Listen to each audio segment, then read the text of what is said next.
반억 년 전에는 대륙들이 어디에 있었을까? 그리고 생명은 어떻게 새롭게 나타난 땅을 정복했을까? 5억 년 전 우리의 행성은 지금과는 전혀 다른 모습이었다.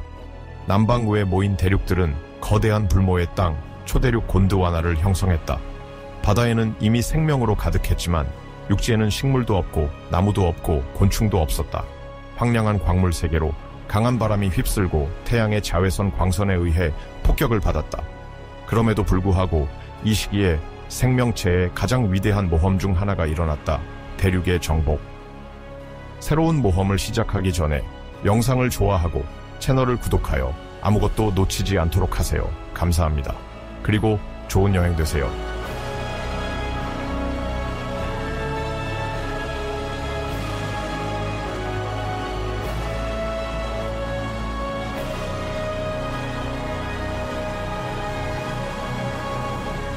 현대 대륙은 아직 존재하지 않는다. 이곳의 공기는 우리가 숨 쉴 수 없을 정도로 탄산가스가 많고 우리가 익숙한 필수산소는 거의 없다. 오늘날 우리의 행성이 평화의 안식처의 대명사일 수 있는 반면 5억 년 전의 지구는 현대의 많은 생명체에게 정말로 적대적이었다. 우리의 행성은 아직 매우 젊고 원시적이다. 풍부하고 다양한 생명을 품는데 준비가 되지 않았다. 가능한 한 최선을 다해 준비하고 있지만 아직 갈 길이 멀다. 그 길은 바로 우리의 여정이 될 것이다. 캄브리아기로 시작해보자. 이 기간은 바다에서 많은 복잡한 생명체의 출현과 함께 진화의 열쇠이다.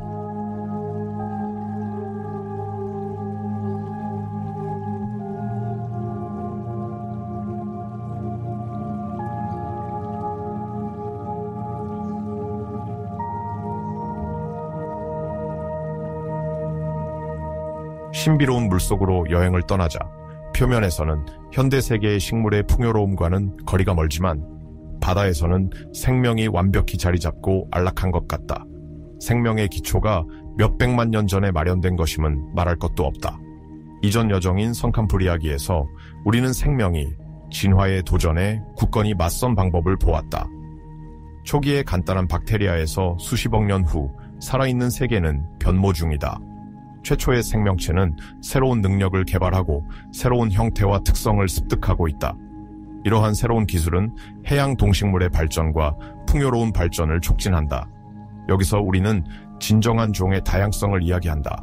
특히 홍조리와 같은 조리와 해면동물, 그리고 차르니아, 디킨소니아, 트리브라치디움, 차르니오디스쿠스, 스프리키나 클라우디나 같은 초창기 리프 구조물을 발견한다.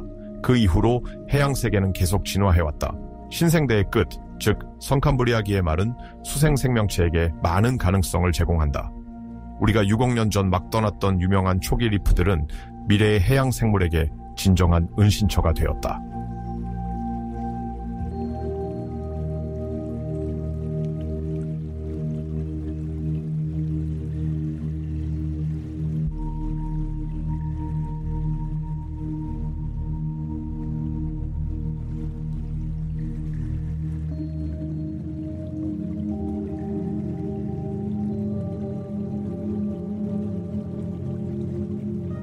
해양 생명의 시작이 자리 잡고 있는 이 매혹적인 환경에서 우리는 곧바로 당시 시대의 상징적 동물인 삼엽충을 찾을 수 있다.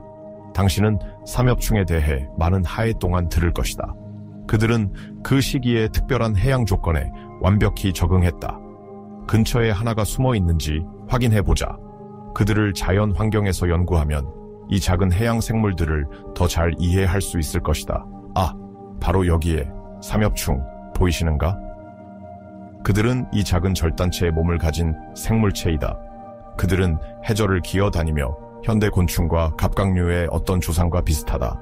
삼엽충은 해양 절지동물로, 즉 척추와 두 개의 측근을 가지고 있다. 약 2억 5천만 년 전에 사라졌지만 그들은 그 영광의 시기를 누렸고 고생대의 상징적 생물이 되었다. 캄브리아기부터 페름기까지 그들의 풍부하고 번성한 존재 없이는 어느 시기도 없다. 그들은 지구의 모든 구석을 점령하고 그들의 놀라운 진화 동안 크게 다양하게 발전했다. 모든 삼엽충은 공통된 형태를 공유하며, 즉 머리, 흉부, 미부 또는 꼬리를 가진다. 다각화 덕분에 다른 종류의 삼엽충은 각각 고유한 특징을 채택한다. 우리는 특정 돌출부, 다양한 색상, 또는 심지어 꽤 뾰족하거나 둥근 형태를 가진 삼엽충을 볼 수 있다. 다른 경우 극한의 크기를 제시할 기회가 될 것이다. 가장 작은 것은 길이가 1mm를 넘지 않을 것이고 다른 것들은 길이가 70cm에 가까운 것들도 있다.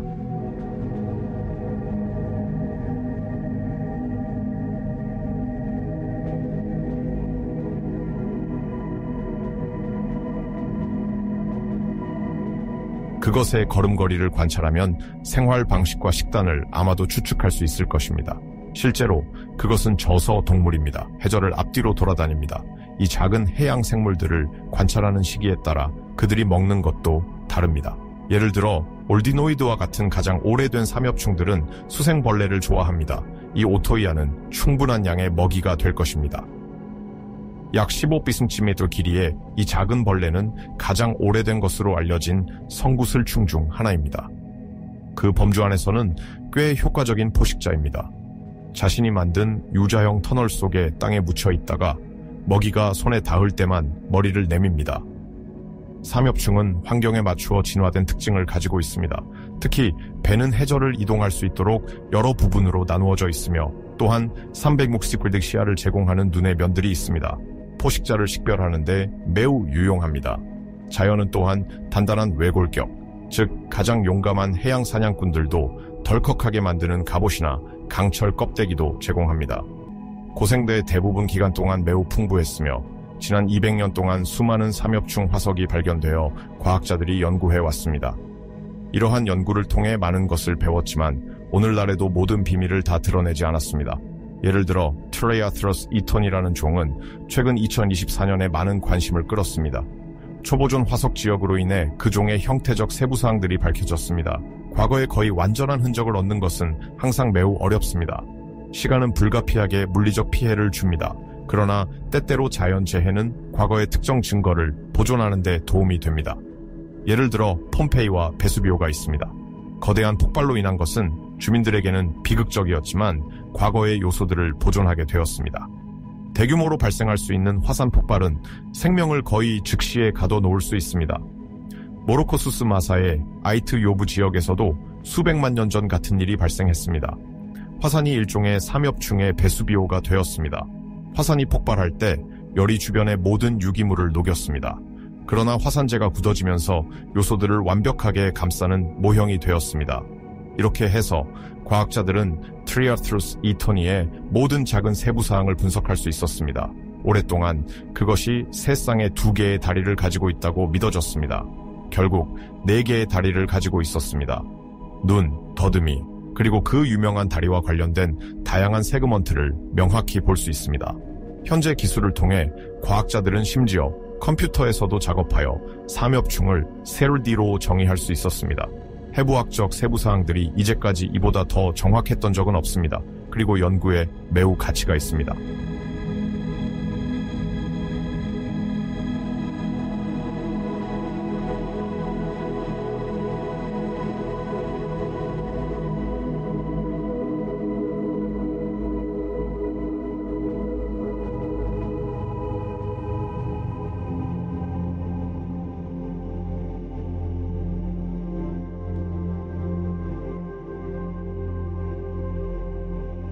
캠브리아기 바다에서 우리의 해양 여행을 계속합시다. 이들은 무한히 다양한 종류의 유기체들로 가득 차 있습니다.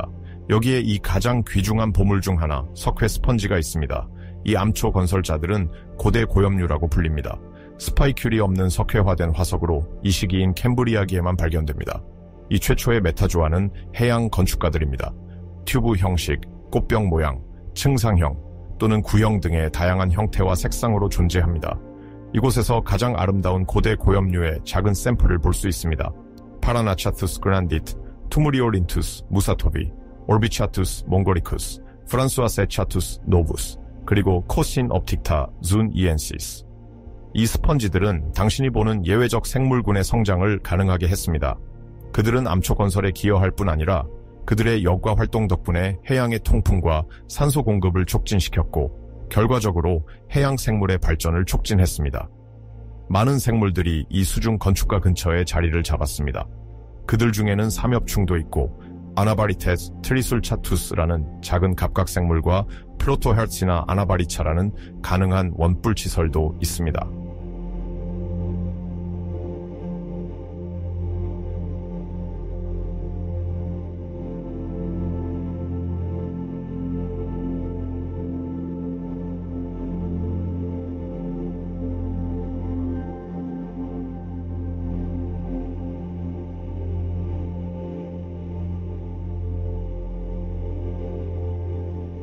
모든 잠재적인 먹잇감은 지역 포식자들의 식욕을 자극할 것이다. 그중 하나가 주변을 어슬렁거리고 있다. 그것은 이상 해양절지동물 에이노마로차릿에 속한다. 휘두를 수 있는 팔과 강력한 턱을 가진 이 해양 거인들은 진정한 해양의 지배자처럼 물을 헤치고 나아간다. 여기서 그들은 식물 연쇄의 정점에 서 있으니 잘난 척하고 건방지게 굴 이유가 충분하다. 이름이 이상한 새우를 뜻하는 아노말로카리스 에이노마로차릿지만 1m까지 자랄 수 있었고 상당히 무시무시한 사냥꾼이었다. 이 해양 생물에서 가장 믿기 어렵고 인상적인 것은 단연 그 입이다. 그것은 둥근 모양을 한 날카로운 뼈판으로 장착되어 있다. 기둥에 붙은 눈, 수영을 위한 부속지, 사냥에 유리한 가시 모양의 부속지가 분명히 사냥의 자산이었지만 동물을 캄브리아기 동안 가장 두려운 포식자로 만드는 것은 단연 그 입이다.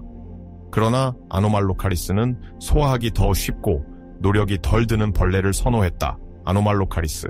그리고 좀 더 넓게 보면 그의 가족인 방사 형상동물에서는 매우 다양한 종들이 서로 다른 특징을 가지고 있다는 것을 관찰할 수 있다. 예를 들어 페이토이아에서는 네 부분으로 나누어진 입이 보이는데 이는 비상이 효과적이며 후르디아에서는 입 중앙에 작은 가시가 관찰되며 이는 그들의 가장 좋아하는 먹이를 처리하는데 귀중하다. 이 새로운 형태적 적응은 아노말로카리스와 더 넓게 보면 그들의 가족인 방사 형상 동물이 무적의 포식자가 되도록 한다. 다양하고 잘 발달된 암초들, 식물성 플랑크톤을 역과하여 영양을 얻거나 땅속으로 파고들어 영양을 얻는 수많은 작은 먹이들, 전체를 조절할 몇몇 포식자, 여기서 우리는 생명 역사상 처음으로 존재했던 먹이 사슬을 목격하고 있다. 진정한 생태계이다.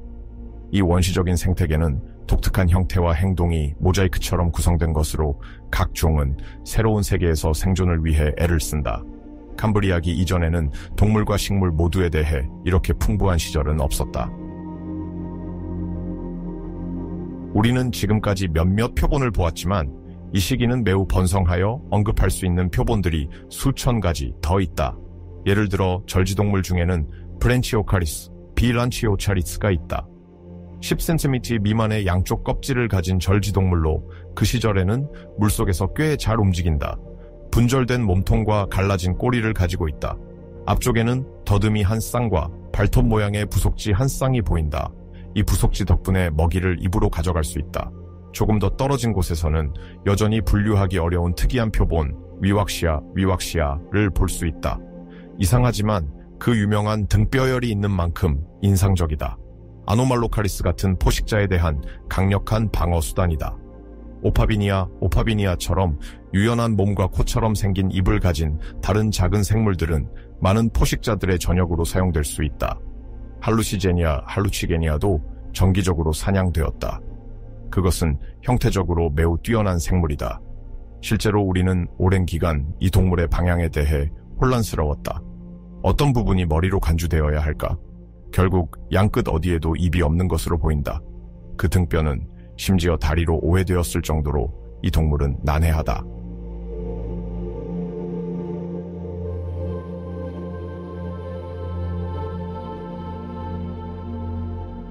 지금까지 몇몇 절지동물이 언급되었지만 그들은 당시 풍부하게 넘쳐났다.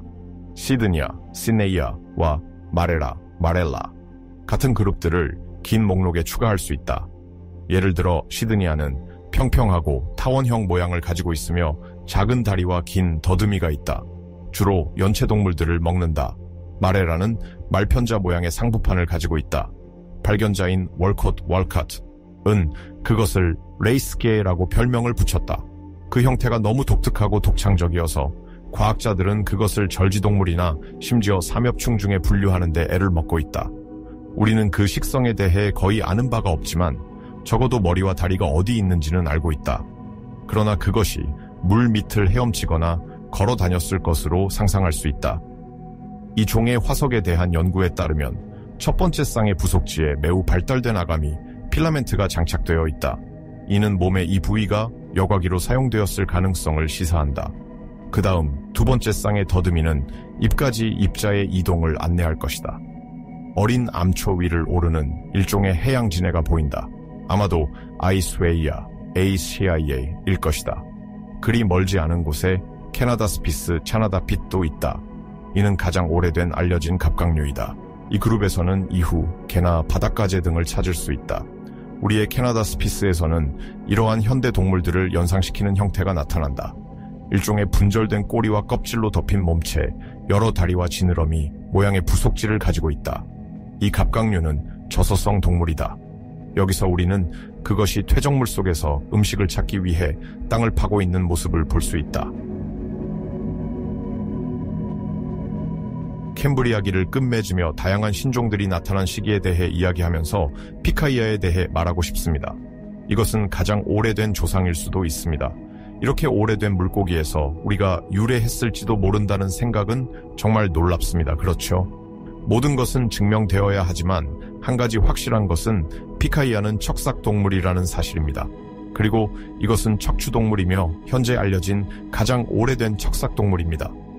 비록 가장 유명한 것은 아니지만 당시 바다에는 피카이아 외에도 다른 해양 물고기들이 있었습니다. 실제로 밀로쿤밍지아도 그 환경의 일부였고 그들의 바다 경로는 교차했을 것입니다. 후자는 연골성 골격을 가지고 있으며 동물계에서 가장 초기의 척추동물 중 하나입니다. 같은 지질층에서 과학자들은 또 다른 원시 척삭동물인 헤이코엘라를 발견했습니다. 피카이아는 이러한 화석 척삭동물 중 가장 잘 알려져 있습니다. 크기는 5에서 10cm 사이이고 뱀장어와 비슷한 길쭉한 형태를 취한 것으로 알려져 있습니다. 몸에 비해 매우 작은 머리를 가지고 있습니다. 연구자들은 지늘개 흔적이 인두에서 발견된 것으로 보아 피카이아가 부식성 생물이었다고 생각합니다. 가장 그럴듯한 가설은 그것이 넥토벤식 생활 방식을 채택했을 것이며 이는 동물이 부유물이나 침강된 입자를 섭취하는 생활 방식이다. 이동성이 있어 대부분 바닥에서 시간을 보냈을 것입니다.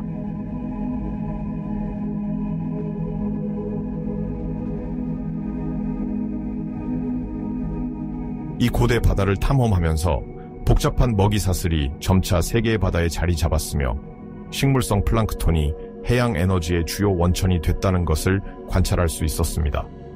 특히 삼엽충과 같은 작은 해양 생물들의 보호 껍데기는 포식의 반응으로 나타나며 진화의 중요한 단계로 보입니다. 캠브리아는 궁극적으로 생물학적 혁신이 풍부했던 시기입니다. 종들은 이전에 없던 방식으로 시험하고 적응하며 그들의 전략을 완벽히 했습니다. 그 목표는 이 끊임없이 진화하는 환경을 정복하는 것입니다. 때로는 우리가 특정 종에서 보듯이 매우 특이한 형태로 이어지기도 합니다. 그래서 우리는 그것들을 분류하거나 심지어 몸의 앞뒤를 정의하는 데 어려움을 겪습니다. 그럼에도 불구하고 이러한 더하거나 덜한 진화적 혁신들은 우리의 바다가 다양해지고 처음으로 복잡하고 안정된 먹이 사슬과 생태계가 탄생할 수 있게 했습니다. 그렇다면 어떻게 혹은 왜 이런 급격한 진화가 캠브리아기에 발생했으며 그 이전이나 이후에는 발생하지 않았을까요? 생명체의 진화 과정을 촉진한 매개 변수는 무엇일까요? 첫 번째 설명은 물의 새로운 조성에 있습니다. 특정 화학 원소들은 이전에는 존재하지 않았거나 적어도 캠브리아기만큼 풍부하지 않았습니다. 이러한 원소들이 살아있는 세계에서 진화적 반응을 일으켰습니다. 주로 산소와 칼슘, 그리고 철, 칼륨, 실리카 등이 포함됩니다. 이러한 원소들은 새로운 생태적 틈새의 출현을 촉진합니다. 관찰한 해양 생물들 중 일부는 이들 원소를 동화하여 껍데기나 외골격 같은 방어 수단을 개발할 수 있었습니다.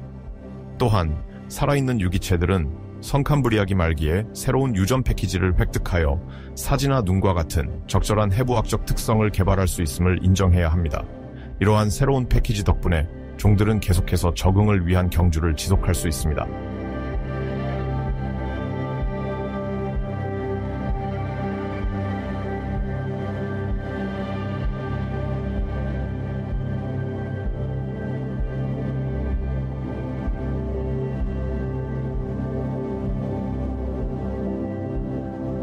캄브리아 기로의 이 여정은 우리가 알고 있는 생명의 시작에 대한 살아있는 수업입니다. 역사의 이 중대한 시기 이전에는 현재 존재하는 동식물의 모습과 상상할 수 있는 어떠한 것도 존재하지 않았습니다. 몇 가지 형태의 해조류, 해파리, 그리고 몇 밀리미터에 불과한 희귀한 조개 껍질을 제외하고는 현재 세계를 떠올리게 하는 것이 거의 없습니다. 시작은 유망하지만 여전히 현대의 식물과 동물과는 아주 먼 곳에 있습니다. 그런데 캄브리아기에서 생명은 새로운 급증을 맞이합니다. 모든 것이 규모를 키우기 시작합니다.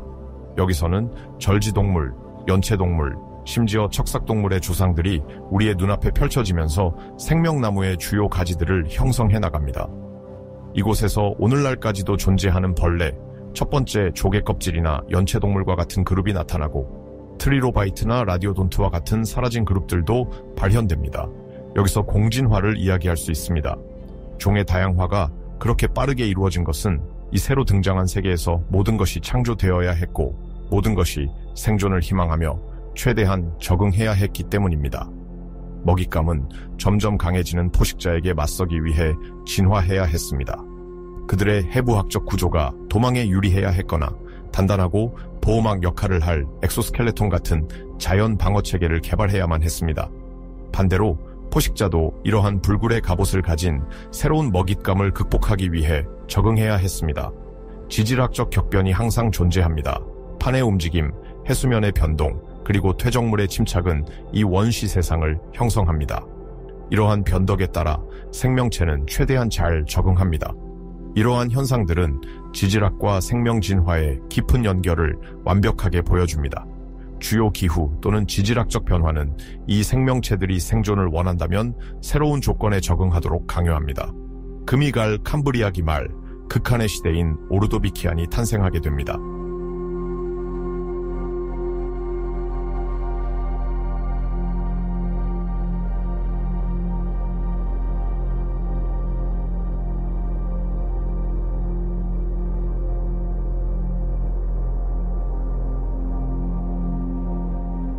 각 시기는 이전과 이후 사이의 단절을 만들 만큼 상당히 격렬한 몇 가지 주요 사건으로 특징 지어집니다.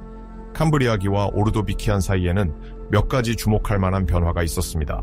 먼저 지리적으로 판의 움직임이 지구에 새로운 얼굴을 주었습니다.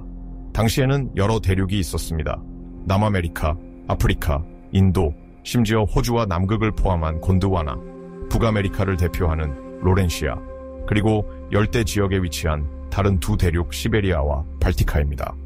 판의 움직임은 거대한 대륙인 곤드와나가 남극으로 점점 이동하게 만들었습니다. 발티카와 로렌시아를 분리했던 이아페투스 해양은 점차 닫혔고 다른 쪽에서는 발티카와 곤드와나 사이에 새로운 해양인 라익 해양이 형성되었습니다. 이 변화하는 해양들은 라익 해리지를 통한 강력한 활동과 결합하여 넘침을 초래했습니다. 해수면은 현재 수준보다 거의 200m 상승했습니다. 기후 또한 변화했습니다. 초기 오르도비키아는 지구상 가장 넓은 열대 지역을 가진 온화한 시기였으나 역설적으로 남반구의 극지방 빙하가 점진적으로 형성되었습니다. 지구의 평균 온도는 서서히 감소했습니다. 시기 말에 기후는 갑작스러운 빙하 형성으로 인해 극심하게 강화되었으며 초기 시대의 열대 바다와 극명한 대조를 이루었습니다. 이는 생물들이 이러한 새로운 생존 조건에서 살아남기 위해 적응을 촉구했습니다.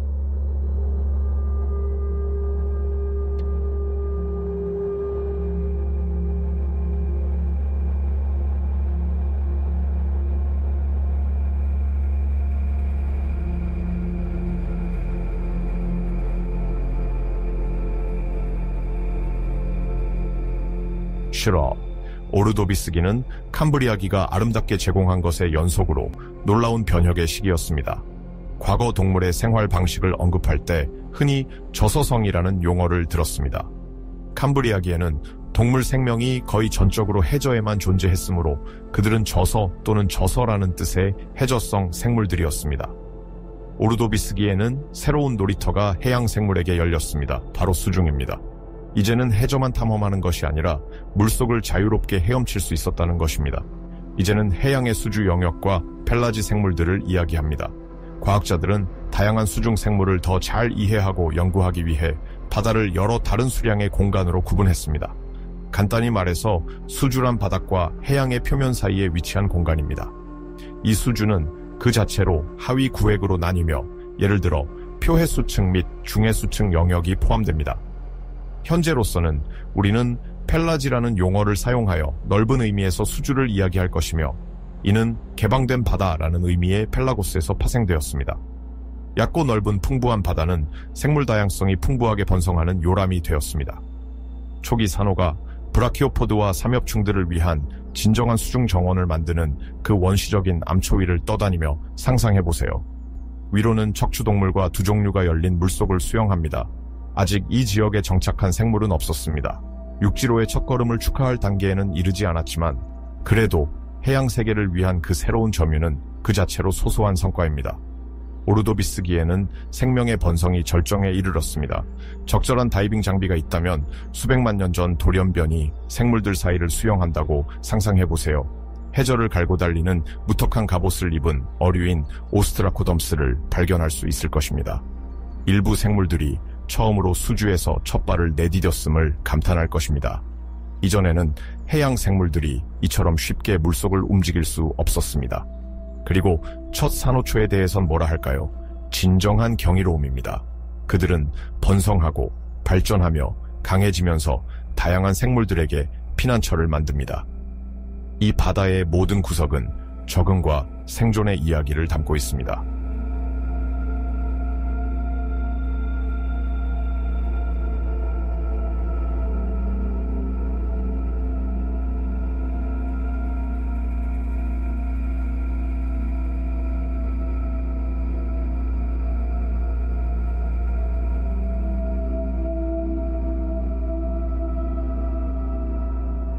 펠라지 영역으로 이동하기 전에 설령 그 생각이 매력적일지라도 잠시 동안 해저에 머무르겠습니다. 우리는 방금 산호초에 대해 이야기했습니다. 이미 캄브리아기에는 이러한 해양 생태계가 널리 발전했습니다. 오르도비스기에도 여전히 그런 상태로 우리는 새로운 종과 점점 더 풍부하고 다양한 암초를 발견합니다. 수직으로 원통형인 저것은 아울라세라입니다. 그것은 해면 가족과 밀접한 관계에 있으며 스트로마토포로이드를 구성합니다. 그것은 칼슘 탄산염 골격을 생산합니다. 그것뿐만이 아닙니다. 저 녹조들 뒤에서 우리는 브리오조아 가족 중 하나를 볼 수 있습니다. 그들은 때때로 이끼 동물이라고 불리죠. 이들도 그들의 골격을 칼슘 탄산염으로 만들어 산호초 건설에 기여합니다. 멀지 않은 곳에 있는 다른 더 무성한 것이 아닌 잎사귀 모양의 브리오조아가 표면을 차지하고 있습니다. 이들은 헤테로트리파입니다. 최대 50cm에 이를 수 있습니다. 브리오조아, 해면 및 다른 조류들 뿐만 아니라 우리는 산호도 발견할 수 있습니다. 특히 독립적인 산호입니다. 그들은 바로 여기서 볼 수 있는 동물들로 관 모양의 꼭대기에 돌출부가 있습니다. 그들은 바다 해파리와 비슷해 보입니다. 이들 산호의 밑에는 브라치스폰지아라는 해면이 있으며 최대 30cm까지 자랄 수 있으며 우리가 여러 번 만난 적이 있는 동물들을 기쁘게 합니다. 삼엽충들. 당시 가장 큰 삼엽충 중 하나는 분명히 이소텔루스였으며 그 크기는 70cm를 넘습니다. 브라치스폰지아가 제공한 피난처와 풍부한 음식물을 그들이 크게 좋아했음에 틀림없습니다. 그들의 동료인 칼리멘에도 마찬가지입니다. 캄브리아기와 오르도비스기 사이에 그들에게 준비해야 할 작은 변화가 있습니다. 해저는 점점 더 많은 피난처와 음식을 제공하더라도 그러나 이는 포식자들이 발전하고 다양화될 수 있도록 했다는 것입니다.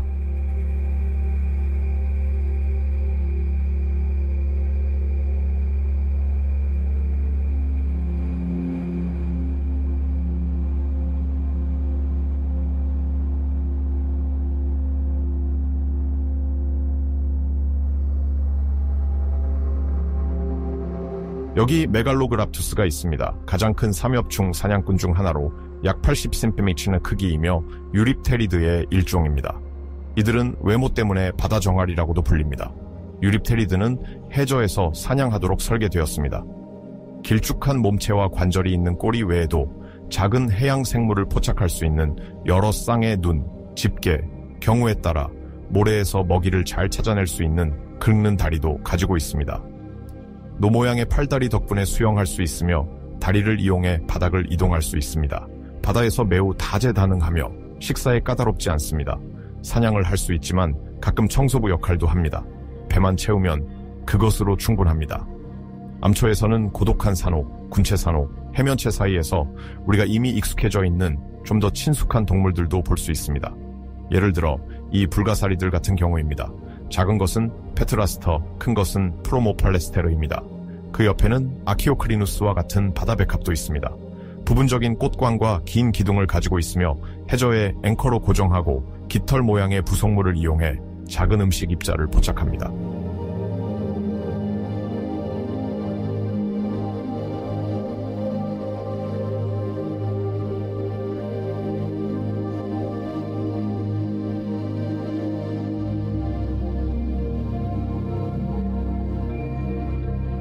또 다른 굉장히 흥미로운 표본은 그랩톨라이트입니다.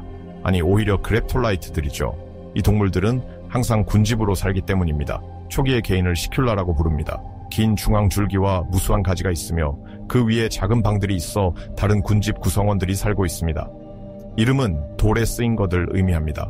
이 별명은 화석의 흔적이 바위에 새겨진 상형 문자와 정확히 같아 보이기 때문에 붙여졌습니다. 그랩톨라이트는 이 시기에 매우 흔하여 수백만 년 동안 남아 있습니다. 이들은 다양하고 풍부하여 지질층을 연대 측정할 때 과학자들에게 유용한 도움을 제공합니다. 일부 그랩톨라이트는 땅에 고정되어 있고 다른 일부는 플랑크톤의 일부로서 해류와 함께 표류했습니다. 또한 연체동물도 볼 수 있습니다. 이 작은 것은 쌍강류로 모디오롭시스 속에 속합니다. 얇고 길쭉한 껍질로 알려져 있습니다. 라피네스퀴나는 반종류입니다. 이는 부유 역과성 물질을 먹으며 다른 종류와 달리 해저 위에서 삽니다. 껍질은 더 넓고 볼록합니다. 이 종들의 특징 중 하나는 나무와 같이 껍질이 단계적으로 자란다는 것입니다. 즉, 각 나이마다 새로운 보이는 층이 있어 껍질에서 읽을 수 있습니다. 이들 연체동물, 삼엽충, 반종류는 더 많고 다양한 포식자들과 맞서야 합니다. 앞서 보았던 위험한 유립테리드들 외에도 두려운 직선형 두 종류를 조심해야 합니다. 작은 것은 트랩토케라스입니다. 다른 하나는 카메로케라스입니다. 이 직선형 두 종류는 가장 긴 종류 중 하나입니다. 길이가 거의 2m에 달하지만 같은 종류 중 일부는 6m에 이르는 경우도 꽤 드뭅니다. 이 두 종류는 나틸로이드에 속합니다. 이들은 단각 껍질을 가지고 있습니다. 현대의 앵무조개와 달리 직선형 껍질을 가지고 있습니다. 그러나 많은 촉수는 현대의 앵무조개와 공유하며 이를 이용해 먹이를 잡고 삼킵니다.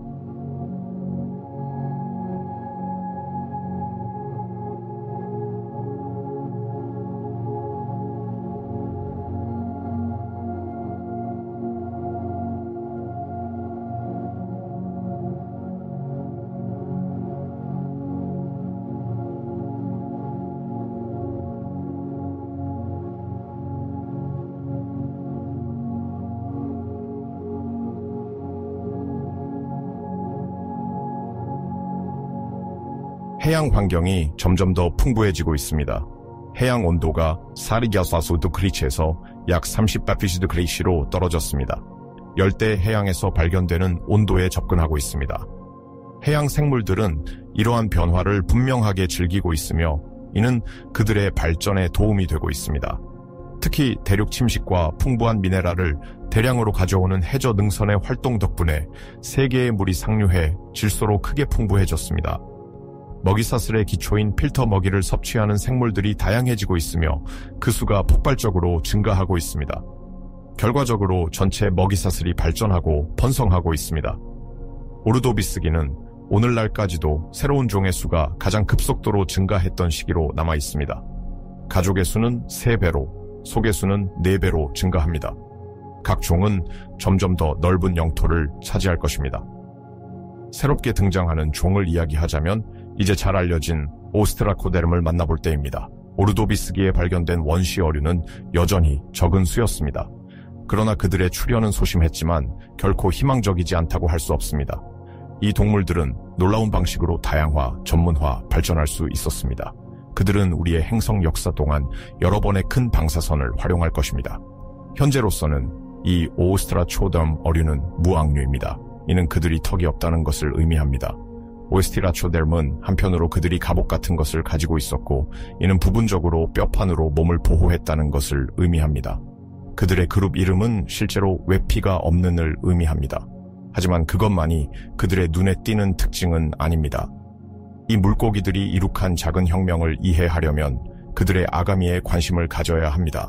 실제로 이는 지금까지 해양 생물들이 사용해온 것과는 달리 이제는 호흡과 먹이를 먹는 것이 아닌 오직 호흡만을 위해 사용됩니다. 다른 말로 하면 이 속은 특히 특정 시스템과 기관의 전문화에 길을 엽니다. OST 라초댐들 중에는 다양한 종류의 종들이 있습니다. 오르도비스기 동안 우리는 특히 사차밤바피스라는 종을 들 수 있습니다.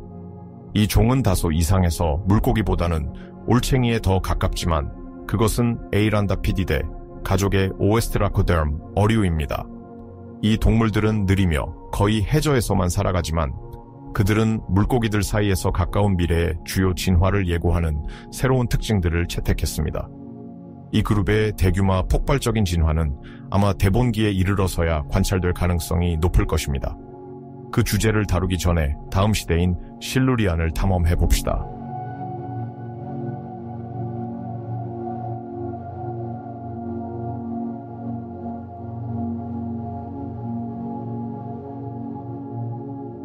아직 알지 못하겠지만 오르도비스기는 비극적으로 끝이 납니다. 지구의 갑작스러운 빙하기 등 많은 요인들로 인해 전례 없는 기후 위기가 발생합니다. 초반에 가장 인상적인 생물학적 성장이 있었던 이 시기에 이번에는 생물 다양성이 붕괴됩니다. 가족의 4분의 1과 속의 2분의 1이 오르도비스기 위기와 함께 사라집니다. 강도의 측면에서 이 첫 번째 대량 멸종은 페름기 이후 두 번째로 파괴적인 위기입니다. 생명은 모든 어려움과 희생에도 불구하고 다시 그 길을 찾았습니다. 오르도비스기의 잿더미에서 실루리안이 태어났습니다. 변화가 풍부한 시기입니다. 오르도비스기가 그 태생의 생태계의 놀라운 이야기로 알려져 있었다면 이번 실루리안은 진정한 정복의 정신으로 특징 지어집니다. 이 기간은 짧지만 지구와 살아있는 세계의 역사에서 중요한 단계를 나타냅니다. 수백만 년 동안 생명은 본질적으로 바다에만 존재했습니다. 이번에 실루리안의 도래와 함께 모든 것이 변합니다.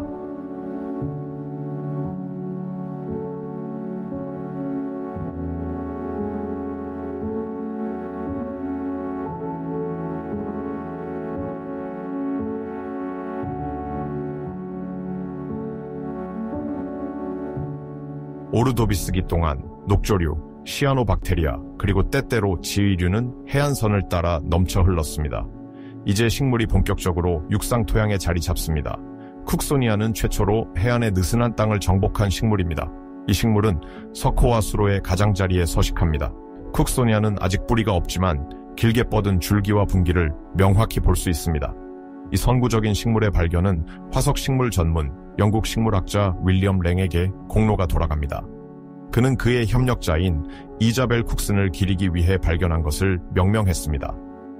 쿡소니아와 같은 최초의 식물들은 불모의 토양에 정착하여 이러한 건조한 풍경의 가장자리를 따라 녹색 양탄자를 제공합니다. 시간은 그 마법을 부릴 필요가 있지만 이 새로운 녹색 환경은 생명에 대한 송가입니다. 곧 이곳은 전체 세상을 담을 것입니다. 우리가 수중동물에서 관찰한 동물의 진화는 각각이 놀라운 만큼 우리가 식물이 구현한 적응을 언급하는 것을 잊어버리곤 합니다. 외부에서 살기 위해서는 주요 적응이 필요했습니다. 첫 번째는 줄기, 잎이 입자루와 같은 공중기관의 출현입니다.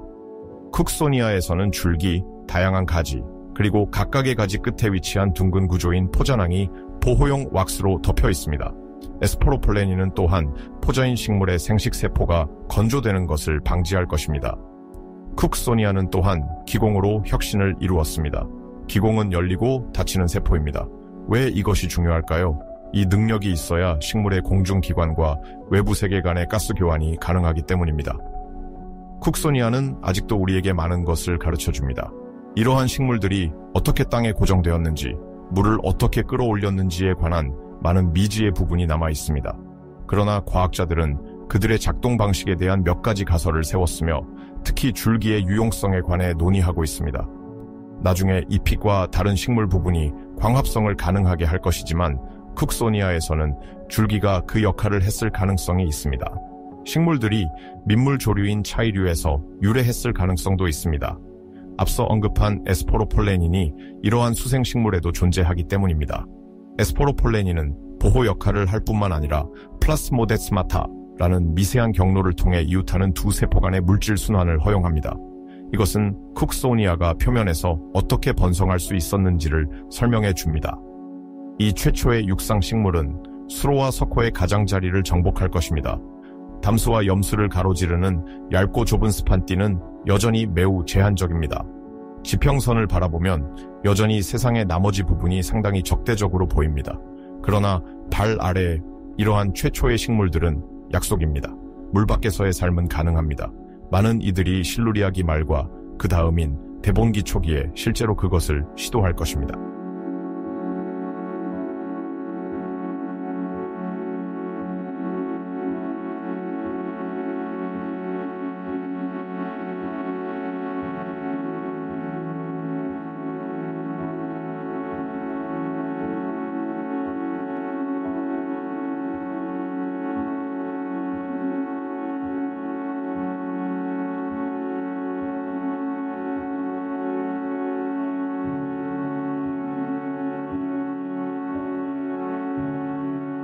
식물은 토양을 가꾸고 새로운 피난처와 영양원을 제공합니다.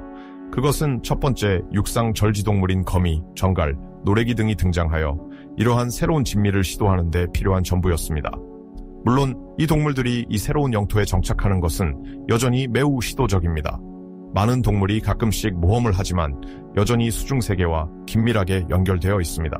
그럼에도 불구하고 그들은 가장 처음으로 육지에 발을 내디딘 동물들입니다. 피느모덴 묻는 일종의 노래기입니다. 그것은 이 새로운 육상, 생태적 틈새를 점령한 최초의 동물 중 하나입니다. 그 몸은 분절되어 있으며 그 아래에 많은 다리가 보입니다. 각 다리 위에는 작은 구멍이 보입니다. 이러한 종류의 표본에 대한 활용 가능한 화석은 비교적 적지만 과학 공동체는 촉수구의 가능성을 고려하고 있습니다. 촉수구는 일부 동물, 특히 곤충과 절지동물에서 발견되는 호흡계로 통하는 구멍입니다. 그것은 우리 행성에서 최초로 공기호흡 체제를 가진 동물 중 하나일 것입니다. 역사적으로 중요한 진화의 열쇠가 되는 종입니다. 그것은 혼자가 아니었으며 정갈인 파레오포누스와 가장 오래된 거미류 속 중 하나인 아털코푸스 핀비리움구이스와 공간을 공유했습니다. 아털코푸스의 화석은 식물들의 화석과 함께 발견되었습니다. 육지에 퍼진 식물들과 같은 지역에 정착한 특정 종들 간의 연결을 쉽게 할 수 있습니다. 당시의 거미는 오늘날 우리가 아는 것과는 다릅니다. 그것들은 말하자면 거미와 전갈 사이에 있었던 것으로 동물의 분절된 복부 뒤쪽에 작은 채찍 모양의 꼬리가 있어 이러한 모호성을 나타냅니다. 연구자들은 이 화석들에 대한 연구를 계속하고 있지만 현재의 지식에 따르면 우리 거미는 거미줄을 생산하지 않았습니다. 간단히 말해서 현대 거미와는 달리 그것은 방적구가 없었습니다. 그러나 복부 아래에 실크를 생성할 수 있는 샘이 있었습니다. 현재의 가설은 생성된 실크가 특히 알을 감싸 보호하는 데 사용될 수 있으며 어쩌면 굴의 벽이나 마개를 만드는 데 사용될 수 있다는 것입니다.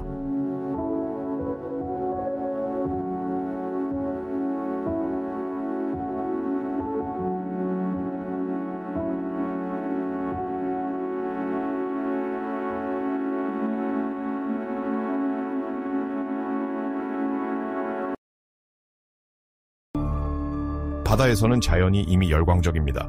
산호초가 새로운 높이에 도달하여 해양 생물에게 안식처를 제공합니다. 복잡성이 증가하는 안정화의 시기입니다. 저는 우리가 바다로 돌아가기를 제안합니다. 떠난 후로 약간의 변화가 있었습니다.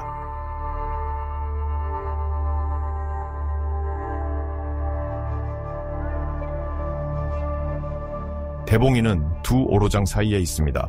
아발로니아와 로렌티아의 충돌에 의해 촉발된 칼레도니아 오로장과 아르모리카와 로렌티아의 충돌로 특징 지어진 헐시니아 오로장입니다. 이 판의 무용은 육지뿐만 아니라 바다에서도 수많은 격변을 야기합니다. 일부 해양은 아예 사라지며 예를 들어 이아페투스 해와 레이크 해가 그 예시입니다. 활동이 꽤나 격렬합니다. 기후 측면에서는 더 차분한 상태입니다. 온도는 따뜻하되 안정적으로 유지되어 다양한 종들이 용감하고 경이로운 진화를 계속해 나가게 합니다. 바다에서 방사 현상은 아마도 가장 인상적일 것입니다. 몇백만 년 전에 느리고 무턱대고 있는 물고기들과는 거리가 멀며 이곳에서 우리는 인상적인 생물들로 가득한 해양을 만납니다. 최초의 원시상어, 갑옷 물고기와 지느러미 잎 물고기들입니다. 주저없이 우리의 첫 갑옷 물고기이자 이 부문에서 의심할 여지 없이 가장 인기 있고 인상적인 물고기인 덩클러스트스를 발견해 봅시다.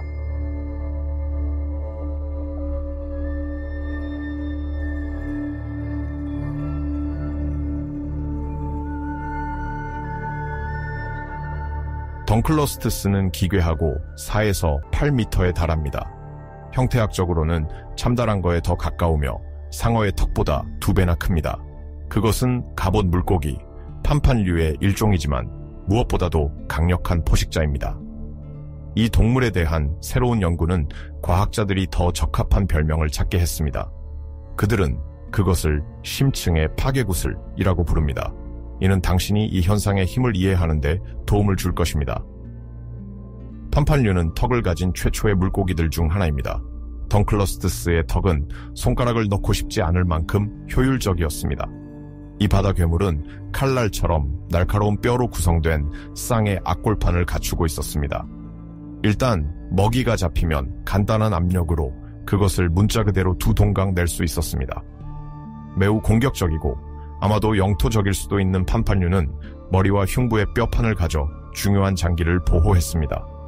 이 갑옷은 포식자로부터 그리고 같은 종끼리도 보호합니다. 이 해양 생물들은 영토를 보호하려 할 때 절대 뒤로 물러서지 않았습니다.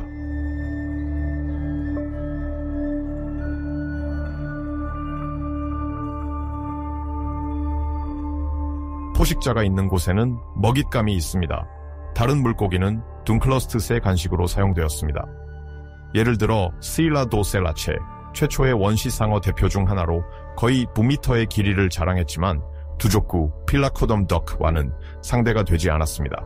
식물원에서 꼭대기에 자리 잡진 못했어도 여전히 대본기 물속에서는 상당한 포식자였습니다.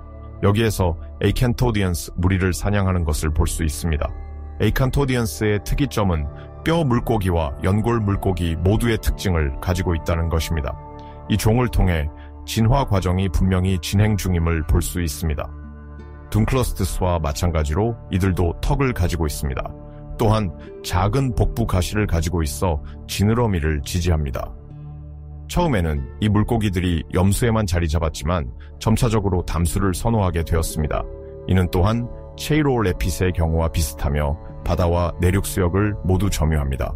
50cm의 크기만으로는 더 인상적이고 더 잘 갖춘 포식자들과 싸울 수 없었습니다. 그러나 속도와 민첩함이 주 탈출 자산이 되었습니다. 발달된 지느러미를 가지고 물속을 완벽하게 항해합니다. 먹이를 위해 체이로레핏도 포식자이기에 작은 날카로운 이빨과 좋은 시력을 가지고 있습니다. 먹이를 발견하면 물속에서의 속도와 안정성 덕분에 먹이를 뒤쫓습니다. 체이로레핏에 대해 마무리하자면 레이핀드 물고기입니다. 이들은 최초의 조기어류로 곧 지구상에 현존하는 척추동물 종의 50%를 차지할 것입니다. 레이핀네드 지느러미라고 부르는 이유는 동물의 골격을 보여주면 지느러미가 얇은 가시로 이루어져 있어 자전거 바퀴나 부채살처럼 보이기 때문입니다. 얇은 피부막이 덮여 수영이 크게 용이해집니다. 지느러미는 형태를 바꾸고 동물의 필요나 환경에 적응할 수 있습니다.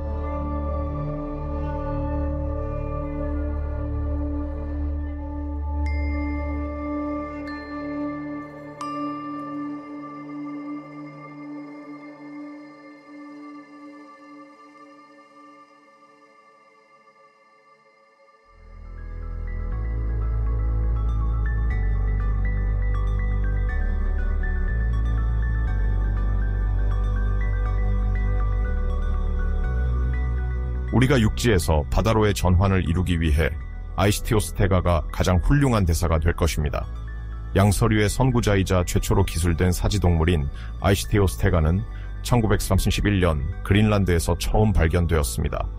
길이는 약 1m이고 실제 관절이 있는 팔다리를 가지고 있습니다. 엉덩이, 무릎, 발목 모든 것이 여기에 있습니다. 눈앞에서 진정한 사지동물이 드디어 움직입니다. 생명의 진화가 걷기를 언급하게 된 것이다.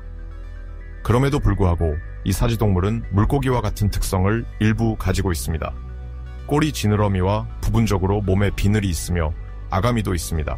즉 완전히 육지에서만 움직일 수 있는 것은 아닙니다. 수생세계에서 육상세계로 종을 옮기는 과정을 이해하는 데 있어 중요한 연결고리입니다. 물론 시도를 한 것은 이 종만이 아니었습니다. 틱타아릭, 엘피스토테게, 판데리시티스 등이 그 전후로 다양한 성공을 거두려 했었죠. 아이시티오스테가의 차별점은 아마도 앞다리에 있을 것입니다. 어느 정도 손 같은 것을 가지고 있어 그 전의 종보다는 약간 더 이점을 가졌습니다. 이 점은 에이켄토스테가도 마찬가지지만 그 손을 다리보다 지느러미처럼 사용했었습니다.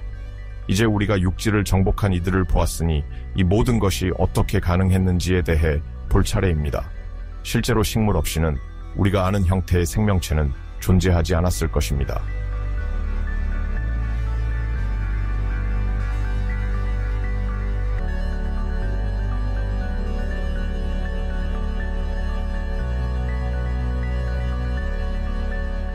우리가 첫 쿡소니아를 떠난 후로 식물 덕계는 상당히 발달했습니다. 지금은 미니 평원과 작은 숲에 대해 이야기할 수 있으며 풍경은 이전에 보았던 것과 근본적으로 다릅니다. 이 서코를 따라 강변의 식물이 보입니다. 이들은 피시로피톤입니다. 이들은 또한 뿌리나 잎이 없지만 다양한 끝에서 가지가 갈라져 포자낭을 형성하는 특성을 가지고 있습니다. 유사한 맥락에서 하지만 땅에 더 넓게 퍼져 있는 것으로 소스테로필룸을 언급할 수 있습니다. 두 식물 모두 혈관 식물입니다. 이것은 이 식물들이 리그닌 조직을 통해 물과 미네랄을 전체 식물에 공급할 수 있음을 의미합니다. 시스템은 아직 초기 단계에 있어 이 식물들은 젖은 환경에서 멀리 떨어진 곳에 자리 잡지 못합니다. 혈관 식물 중에는 리니아나 에이스테록시론도 포함됩니다. 이때 줄기가 조금 더 강해지며 작은 가지 형태를 띠고 있습니다. 에이스테록시론은 이웃들보다 몇 배 더 강하고 큽니다. 작은 가지 직경이 1cm가 넘는 경우도 있어 높이는 약 40cm입니다. 몇백만 년 전에 이끼와 지의류로만 구성된 가벼운 식물 덮개와는 딴판입니다. 식물들은 햇빛을 위한 경쟁을 시작했습니다. 대봉기에서 큰 승자는 아마도 캘라모피톤일 것입니다. 이 종을 이야기할 때 우리는 더 이상 식물이 아닌 작은 나무에 대해 이야기하게 됩니다. 팜 나무와 같은 모습을 가지고 있고 최초의 숲 형성의 선구자 중 하나로 자리 잡습니다. 세계에서 가장 오래된 나무 중 하나이지만 그 크기는 80cm에서 약 4m로 겸손합니다.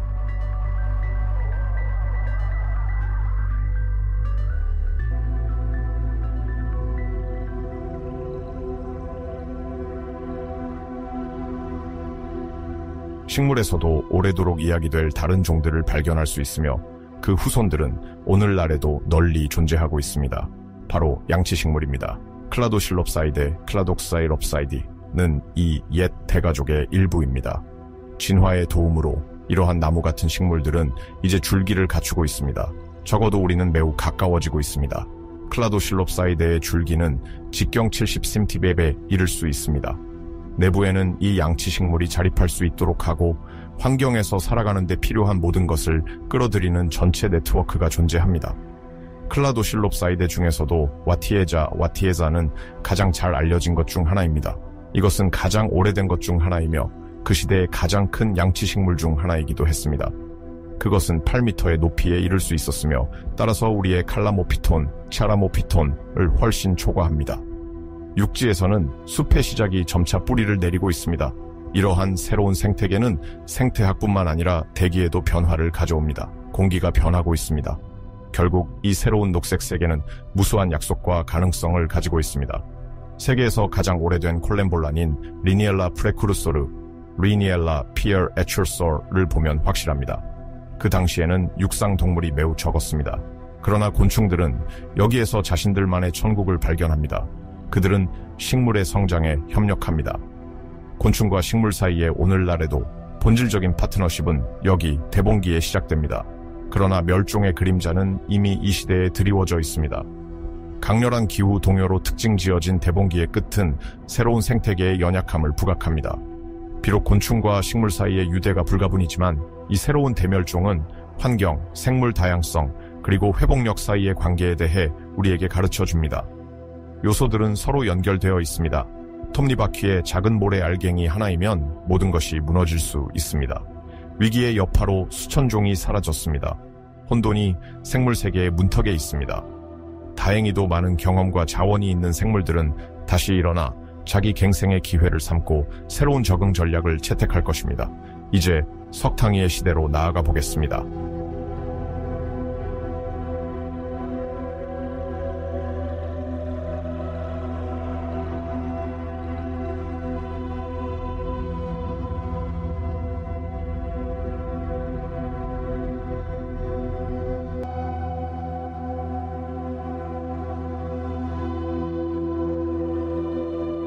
석탄기와 함께 마치 새로운 시대로 뛰어드는 듯합니다. 식물이나 곤충 모두 거대한 규모로 보입니다.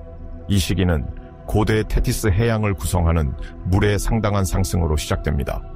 그것들은 대륙 경계를 넘어 새로운 생태적 니치를 찾는 일부 생물들에게 새로운 서식지를 제공합니다. 얕고 따뜻한 물은 산호와 다른 암초 건설자들을 매료시켜 빠르게 정착하도록 합니다. 아주 빨리 다른 종들과 해양 생물들이 이 해양 쉼터의 발전을 이용해 정착하게 될 것입니다. 이 멋진 산호초를 바라보면 석탄기에는 모든 것이 아주 평온한 것처럼 보일 수 있지만 그것은 큰 잘못입니다. 실제로 대륙의 춤은 다시 시작되어 하나의 대륙 덩어리를 다시 만들어냅니다. 이번에 우리는 그것을 판게아라고 부릅니다. 이것은 유럽, 미국, 곤드와나 판이 충돌하면서 석탕이 동안 완료되는 장기적인 과정의 결과입니다. 이는 또한 헤르키니아 산맥을 땅에서 솟아오르게 할 것입니다. 숲은 점차 공간을 차지하며 다양한 식물 개체군을 가진 진정한 식물 덮개를 세웁니다.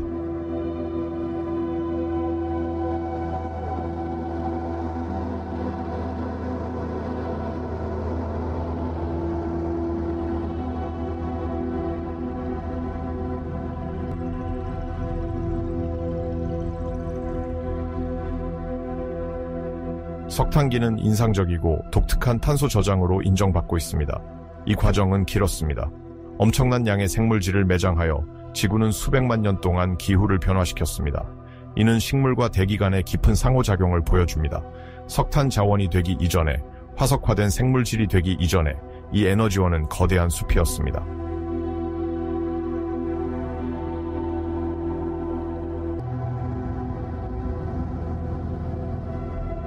우선 다양한 유형의 숲을 살펴보겠습니다. 왜냐하면 석탕이 동안 식물 표피가 매우 다양해져서 식생의 구역화가 구분될 수 있기 때문입니다. 적도 주변에서는 낙엽수가 발견되며 이는 나무들 사이에서 가장 큰 혁신 중 하나입니다. 이 능력을 가진 가장 인기 있는 나무 중 하나는 글로스옵테리스 기로스옵테릿입니다. 물론 여기에는 여러 종류의 양치식물과 이끼와 같은 소형 식물도 있습니다. 석탄숲에서는 다양한 층이 관찰될 수 있습니다. 작은 관다발 식물은 여전히 수변의 가장자리에 존재하지만 여기서는 많은 변화가 일어났습니다. 강둑 근처에서는 스페노필룸, 에스페노필룸 또는 칼라미티스를 볼 수 있습니다. 칼라미테스는 30m 높이까지 자랄 수 있는 나무 사이즈의 속세입니다. 반면 스페노필룸은 강둑을 따라 자라면서 칼라미테스를 감싸는 덩굴 식물입니다. 여전히 이 늪지의 수변에는 미래의 석탄숲을 구성할 종으로 레피도덴드론, 엘레피도덴드론, 시길라리아 또는 코르다이테스와 같은 다른 종도 발견됩니다. 하층부에는 양치식물과 같이 작은 크기와 다양한 잎이 모양을 가진 하위식물이 있으며 종자 양치식물도 있습니다. 이들 중에는 타원형의 작은 잎을 가진 느롭테리트가 있습니다. 또한 중간층에는 피사로니우스와 같은 몇몇 관목도 자리 잡을 수 있습니다. 이러한 습윤한 생태계에서는 양서류가 번성합니다. 개구리와 같은 양서류와 다른 포식자들이 사랑하는 바퀴벌레나 메뚜기와 같은 곤충이 서식하고 있는 광활한 수면을 가진 식물의 풍부한 생태계가 양서류에게 얼마나 유리할 수 있을지 상상해보세요. 바로 여기에 하나 있습니다. 그것은 시테인옵틸루스 에프리퀸스입니다. 하지만 이러한 동물들은 즉시 나타나지 않았습니다. 석탄기 초기의 곤충만이 견뎌냈습니다. 하지만 이것은 나쁜 것이 아닙니다. 오히려 정반대입니다. 곤충들은 천적이 그들의 진화를 방해하지 않는 상태에서 발전하고 그들의 생태계를 풍요롭게 할 시간이 생겼습니다. 따라서 새로운 틈새가 서서히 그리고 확실히 건설되며 곧 다른 종류의 동물들이 서식할 수 있게 됩니다. 곤충들은 따라서 다양화되고 전문화될 것입니다. 일부는 꽤 놀라운 식습관을 채택합니다. 우리는 부엽식, 육식성, 심지어 찌르는 빨아먹는 곤충의 출현을 보고 있습니다. 이들은 수액을 처음으로 맛보는 모험에 나선 최초의 곤충들입니다. 초기에는 식물이 진화하고 있는 동안 아직 별로 영양가가 없었습니다. 우리는 또한 곤충들 사이에서 다양한 비행 형태를 볼 수 있습니다. 일부는 활공에 그치지만 다른 일부는 이미 사냥해서 정지 비행의 장점을 탐험할 수 있습니다. 2020년 송, 신, 그리고 비터욱스가 수행한 연구에 따르면 그 시대의 곤충을 면밀히 연구하는 과학자들에 따르면 날개를 서로 문질러 소리를 내는 것이 이 시기에 나타났다고 합니다.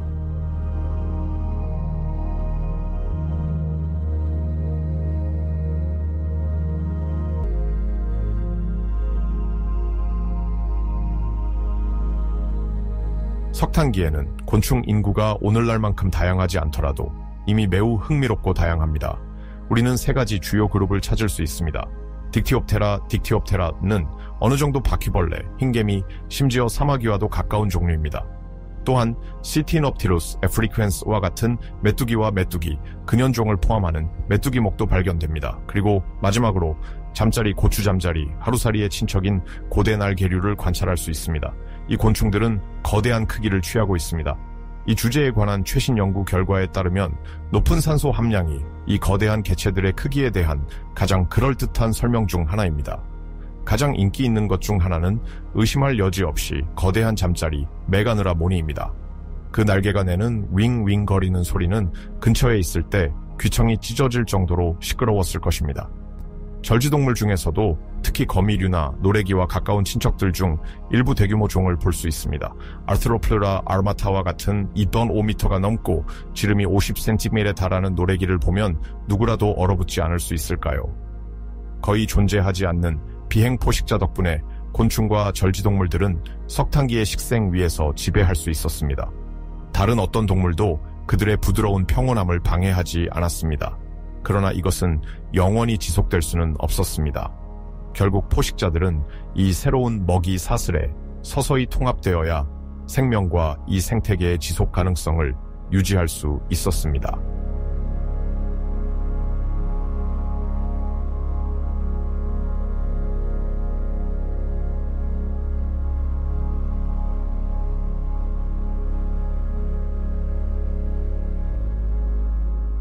양서류는 빠르게 눈에 띄는 존재들입니다. 우리는 아이치티오테가가 등장하면서 수생 환경에서 육상 환경으로 떠나는 첫 번째 표본 중 하나를 논의할 기회를 가졌습니다. 이들은 다리를 사용하여 이동하는 초기 사지동물 중 하나입니다. 후기 석탄기에 잘 알려진 또 다른 예로는 부메랑 모양의 머리로 모든 것들 중에서 알아볼 수 있는 디플로차우루스가 있습니다. 처음에는 기어 다니다가 현대의 네 발로 걷는 동물들과 비슷한 걸음을 채택하게 되었으며 이러한 양서류들의 움직임은 그 시대의 주요 진화 중 하나가 됩니다.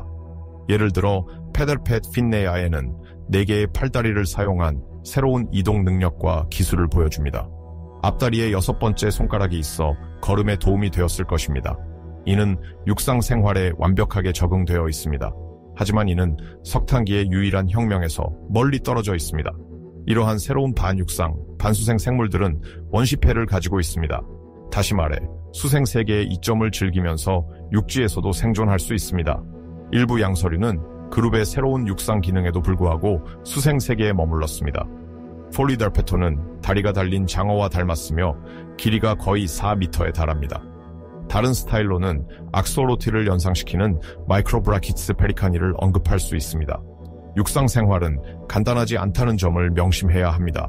자신의 몸무게를 지탱하는 법, 공기를 마시는 법, 그리고 단단하고 내구성 있는 알을 낳는 법을 배워야 합니다. 꽤나 모험이죠.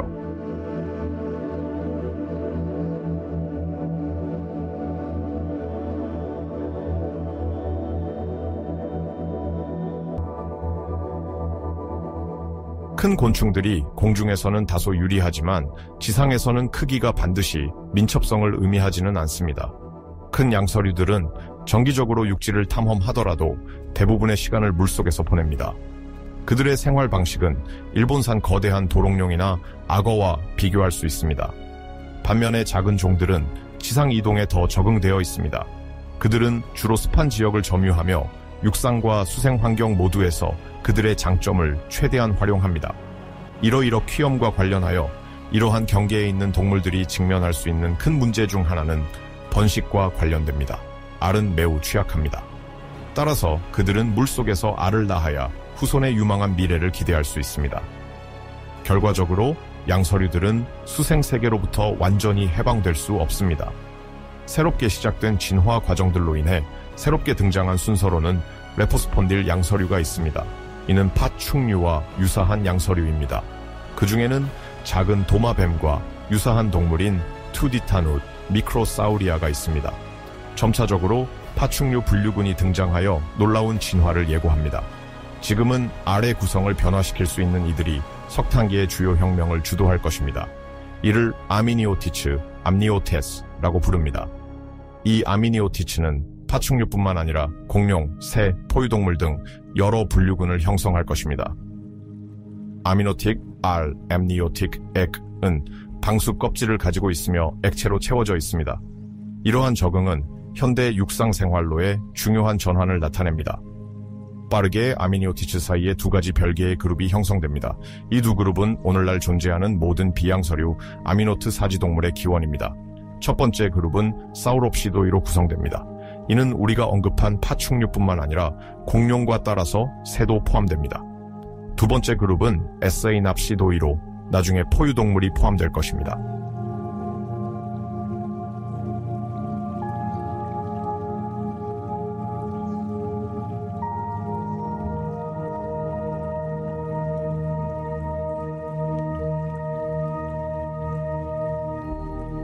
석탄기는 이러한 여러 동물 그룹뿐만 아니라 현대시대까지 지속될 식물의 기초를 놓습니다. 중요한 시기이긴 하지만 석탄기는 여전히 생물학적 위기로 이어지는 수많은 지질학적 및 기후적 격변을 경험하게 됩니다. 판게아의 습한 지역이 가장 큰 영향을 받게 됩니다. 그때는 열대, 우림의 붕괴에 대해 이야기하게 됩니다. 이는 긍정적이고 부정적인 여러 결과를 가져올 것입니다. 많은 동물들이 위기의 대가를 지불할 것이지만 언급한 비양서류 사지동물들은 피할 것입니다. 그들은 수생 환경에서 벗어나 완전한 육상동물이 되었기 때문입니다. 우리는 이제 파충류와 일반적인 비양서류 사지동물의 출현에 대한 희망과 함께 우리의 여정을 다음 목적지인 페름기로 이어갈 것입니다.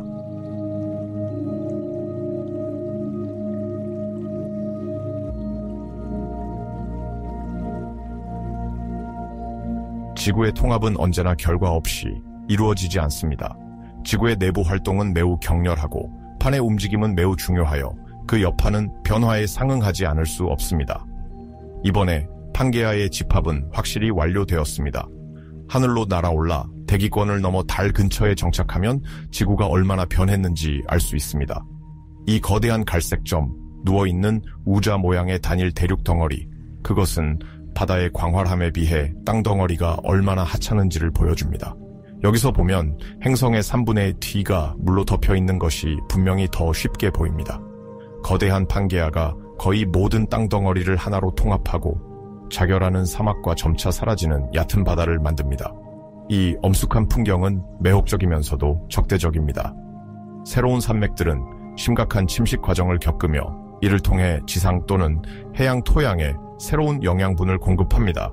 이러한 변화는 기후뿐만 아니라 생물학에도 영향을 미칩니다. 동식물 군집은 새로운 방향으로 나아갑니다. 첫 번째로 식물들이 변화합니다. 포자가 식물의 번식과 성장 및 발전을 허용하기엔 충분하지 않게 되었습니다. 따라서 그들은 석탄기 시대에 그 가치를 입증한 시스템, 즉 씨앗에 의존하게 됩니다. 이전 시대에 눈에 띄지 않았던 종자 식물들이 페름기 동안에는 지배적이 됩니다. 육상 동물에 있어서는 양막류가 놀라운 다양성을 획득한 것을 볼 수 있습니다. 이 사지동물들은 이 기간 동안 세계를 지배할 것입니다. 하지만 바다를 잊어서는 안 됩니다. 지구상에서 정말 놀라운 혁명이 일어났다면 해양 풍경은 여전히 숨막히게 아름답고 해양종도 다양하며 번성하고 있습니다.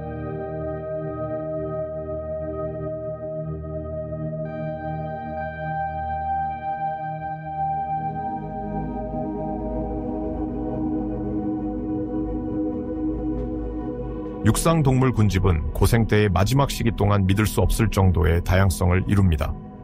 포유류의 조상인 용반목들이 자신을 확립하고 종자 식물이 거대 양치류를 대신하여 건조한 환경에 적응합니다.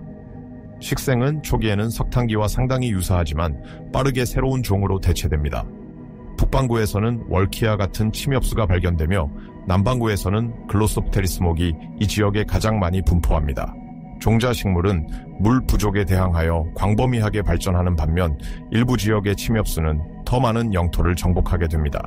그들은 거시 식물에 입증된 번식 기법을 사용합니다. 소중한 유전적 코드를 담고 있는 이 솔방울들은 북쪽의 판게아 전체를 정복할 기회를 이 침엽수에게 제공합니다.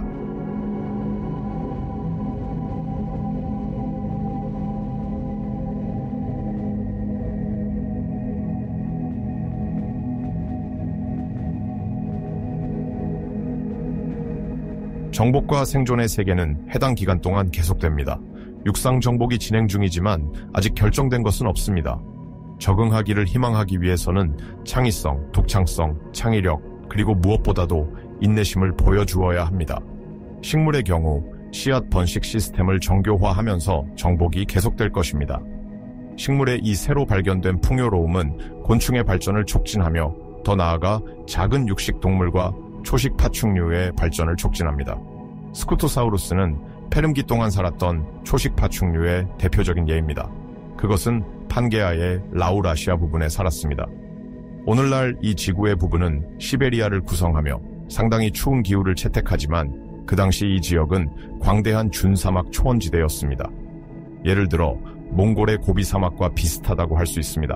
스쿠토사우루스는 이러한 초원에서 살았습니다. 그것은 상당히 육중한 몸을 가지고 있으며 길이는 2에서 3m까지 측정되었습니다. 여기에서 우리는 육상 동물들이 이미 크기를 키우기 시작했음을 빨리 알 수 있습니다. 이제 그들은 후기 석탄기의 작은 파충류들이 아닙니다. 먹기 위해 그것은 길을 따라 오아시스를 찾으며 신선한 식물을 조금씩 씹으며 먹으려 했습니다. 최초의 초식 동물들은 이 식단에 아직 완전히 적응하지 못했습니다. 이러한 식물들을 최대한 활용하기 위해 그것은 때때로 가스트롤리트스로 알려진 돌을 삼켜 이 식물들을 조금 더 부수고 갈아야 했습니다. 이 기술은 사실 앞으로의 많은 용각류에서도 사용됩니다. 당시 상당한 크기를 갖추고 있었던 것에도 불구하고 그것은 여전히 사냥당하지 않습니다. 포식자들은 무시무시합니다. 그러나 그것은 자신을 방어하기 위한 몇 가지 자산을 가지고 있습니다. 뼈로 된 갑옷이 보호막을 형성하고 있습니다. 두개골에는 판과 여러 개의 돌기가 있어 사냥꾼의 열정을 저지합니다.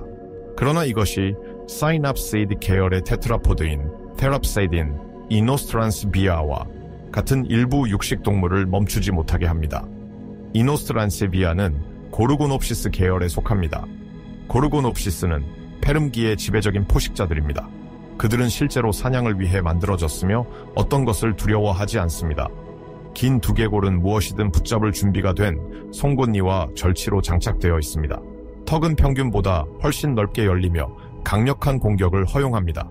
과학자들에 따르면 고르고놉시스는 아마도 검치호랑이와 비슷한 방식으로 행동했을 것입니다.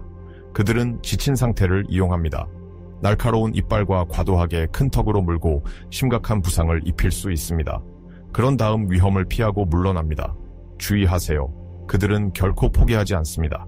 그들은 그림자 속에 숨어 동물의 지친 상태의 첫 징후를 추적합니다. 그러면 그것은 단지 이를 이용하는 문제입니다. 페름기의 이 지배적인 생물들은 반드시 매우 큰 것은 아닙니다. 실제로 이들 중 많은 수가 상당히 수수합니다.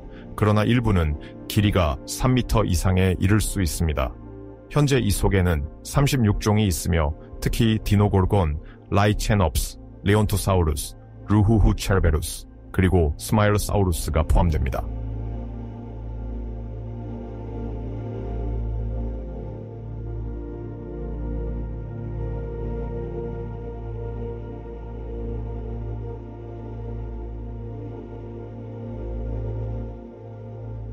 페름기가 점차 건조한 시기로 변해가고 있지만 여전히 적도 주변 10드 이내에 매우 습한 지역이 있습니다. 이러한 지역에서 늪을 선호하는 동물들을 찾아볼 수 있으며 이는 파레아사우루스들과 같은 동물들이 해당 지역에서 서식한다는 것을 의미합니다. 이 큰 무명 파렴류 파충류에서는 방어 무기로서 갑옷 전술이 흔합니다. 거의 3m에 달하는 이 큰 초식 동물은 이 규칙을 따르며 상당히 효과적인 피부 갑옷을 갖추고 있습니다. 불행히도 조직된 포식자의 공격이 발생할 경우 그것의 생존 가능성은 크게 줄어듭니다. 엘라이케놉스는 쉽게 이 큰 사냥을 모색하여 다이시노돈트 또는 느리기 때문에 사냥하기 쉬운 우리의 파레아사우르와 같은 동물들을 목표로 삼습니다. 이 늪 지역에서는 여전히 디플로카우루스, 우리의 레포폰딜 양서류가 발견됩니다. 그것은 새로운 포식자들, 예를 들어 디메트로돈의 먹이가 됩니다. 대중적인 믿음과 달리 디메트로돈은 공룡이 아닙니다. 우리는 아직 진화적 삶의 그 단계에 이르지 않았습니다. 그것은 우리가 이전에 언급한 신합시대의 구성원입니다. 이 속의 종에는 무게와 크기가 다양할 수 있습니다. 가장 작은 것은 1.5m 길이에 30kg도 안 되는 무게를 가지지만 가장 큰 것은 250kg를 초과하고 4.5m 이상의 길이에 도달할 수 있습니다. 그 실루엣을 관찰하면 거대한 이구아나와 약간 유사해 보일 수 있습니다. 단 그것은 거대한 등, 지느러미를 가지고 있습니다. 우리의 디메트로돈은 육식동물이며 꽤 좋은 사냥꾼입니다. 그 이름은 두 가지 크기의 이빨을 의미합니다. 그것은 송곳니를 닮은 하나 또는 두 쌍의 이빨과 많은 큰 절치를 가지고 있습니다. 이러한 송곳니 형태의 이빨 뒤에는 작은 이빨군이 있으며 턱에서 멀어질수록 점점 작아집니다.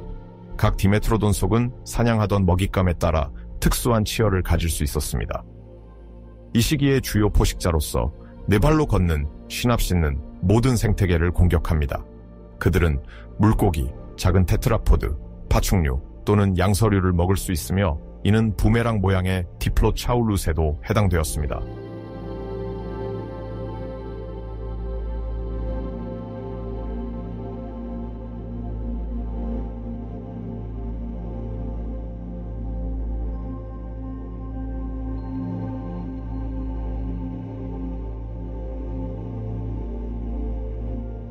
양서류는 당시 꽤 놀라운 존재일 수 있었다. 그들은 먹이사슬의 맨 아래에 있는 것이 아니었고 오히려 일부는 매우 훌륭한 포식자였다. 그러나 이들 양서류는 절멸류 노텟에 의해 잠식되며 주요한 위치를 오래 유지하지 못했다. 그러나 페름기에는 여전히 희망이 있었다. 예를 들어 에리옵스는 라비린토돈티아 양서류에 속한다. 대략 2m 정도의 길이를 가지며 큰 개체의 경우 이보다 더 크기도 한다. 성체는 최대 200kg까지 나갈 수 있으므로 우리의 현대 양서류와 비교했을 때 정말 어마어마한 크기이다. 여기서 우리에게 흥미로운 점은 에리옵스의 포식 기술이다. 입천장에는 세 쌍의 뒤로 구부러진 송곳니가 있다. 이는 처음에는 약간 이상하게 보일 수 있지만 이러한 치열은 미끄럽고 잡기 어려운 물고기를 사냥할 때 진정한 무기가 된다. 에리옵스는 연못에서 강까지 다양한 수역에서 발견될 수 있다. 평원의 동물이며 소택지의 동물은 아니다. 성체가 되면 규칙적으로 수면까지 오르는 반수생 동물로 간주된다. 그것은 초기 생애를 물속에서 알 형태로 시작하며 유생 상태를 거친다. 그러다가 성체가 되면 더욱 쉽게 육지로 나아간다. 이것은 과학자들이 특히 그 몸체를 관찰하여 알 수 있었던 것이다. 몸체는 매우 단단하고 꼬리는 꽤 튼튼하다. 이러한 유연성의 부족은 수영에 있어 실질적인 장애가 된다. 하지만 에리옵스는 물고기와 수생 네발 동물을 먹이로 삼는다. 조상의 다양한 진화 단계를 거쳐 현재는 대부분의 시간을 지상에서 보낼 수 있게 되었다. 에리옵스의 선택이 그렇다면 지금 우리가 볼 생물들은 바다를 선택했다.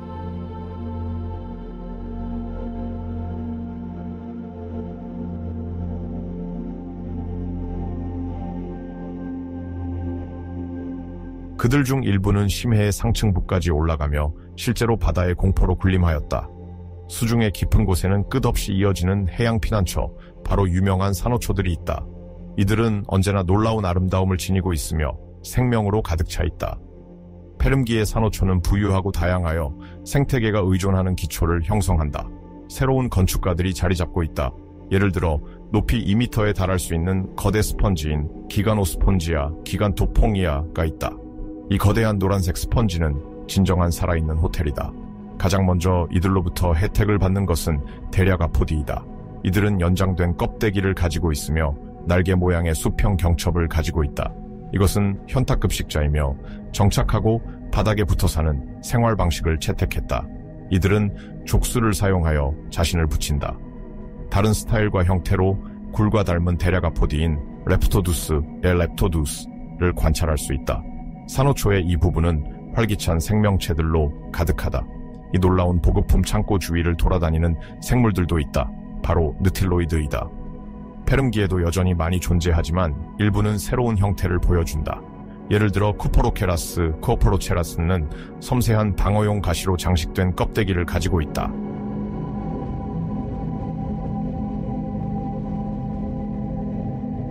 우리는 또한 이 스펀지 주위에서 많은 물고기들이 헤엄치는 것을 볼 수 있다. 15cm 정도의 도립테루스와 플라티소뭇 같은 방사형 지느러미를 가진 물고기들이다. 육질 지느러미를 가진 뼈 물고기들은 여전히 많이 존재하며 뱀장어류와 공동류도 특히 그렇다. 또한 연골성 어류도 존재한다. 이들은 계속해서 발전하고 다양해지며 하이보돈트 형목을 풍요롭게 한다. 강력한 턱을 가진 이들은 껍데기나 표피를 가진 다양한 동물들을 공격할 수 있다. 담수에서는 또 다른 유형의 포식자가 지배적이다. 바로 파충류이다.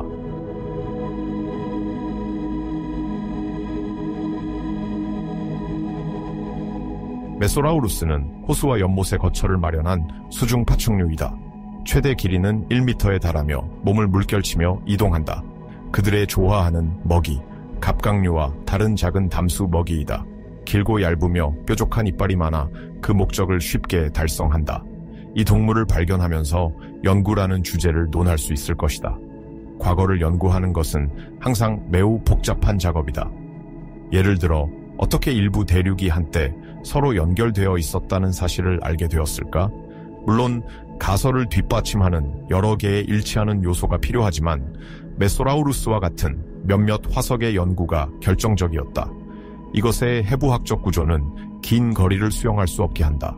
그들은 꽤 서투른 수영자이지만 바나나 모양의 늑골로 인해 수중 사냥에 다이빙할 수 있었다. 그러나 우리는 아메리카뿐만 아니라 아프리카에서도 이러한 동물의 화석을 발견했다. 두 대륙을 가르는 거리는 이 수중 파충류가 횡단하기에는 너무 멀다. 이것은 두 대륙이 한때 연결되어 있었다는 것을 의미하며 이는 유명한 대륙 이동설을 뒷받침하는 여러 증거 중 하나이다.